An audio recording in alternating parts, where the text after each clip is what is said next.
തെറ്റുകളിൽ നമുക്ക് മറച്ചേക്കാൻ പറ്റുള്ളൂ. അത് പാപങ്ങൾ ചെയ്യാതിരിക്കാൻ നമ്മളെ പ്രേരിപ്പിക്കണം. അള്ളാഹു സമീഅ ആണ്, അള്ളാഹു എല്ലാം കേൾക്കുന്നുണ്ട്. ഞാൻ പറയണൊക്കെ, ഞാൻ ചോദിക്കണമൊക്കെ പടച്ചോൻ കേൾക്കുന്നുണ്ടല്ലോ.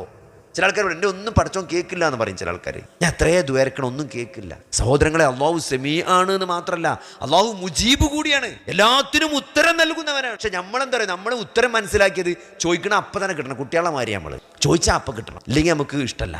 അപ്പോൾ ഉത്തരം നൽകുക എന്ന് പറഞ്ഞാൽ 3 രൂപത്തിലാണ് ഉത്തരം.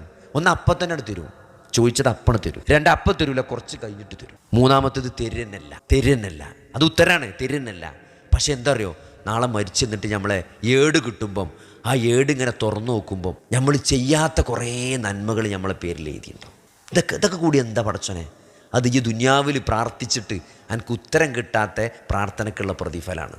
അപ്പോൾ അടിമ പറയുന്നതാണ്, എന്ത്, എൻ്റെ ദുനിയാവിലെ ഒരു പ്രാർത്ഥനയും സ്വീകരിച്ചിട്ടില്ലെങ്കിൽ എത്ര നന്നായിരുന്നു. അത്രയും കിട്ടോടെ ദുആരുന്നീന്. ഉത്തരം കിട്ടാത്തത് ദുനിയാവിൽ നമ്മൾ ചോദിച്ചിട്ട് തരാത്തീന് പടച്ചോൻ പ്രതിഫലം തരും. കാരണം ദുആ എന്ന് പറഞ്ഞാൽ ആരാധനയാണ്. അദ്ദുആഹു ഹുവൽ ഇബാദ.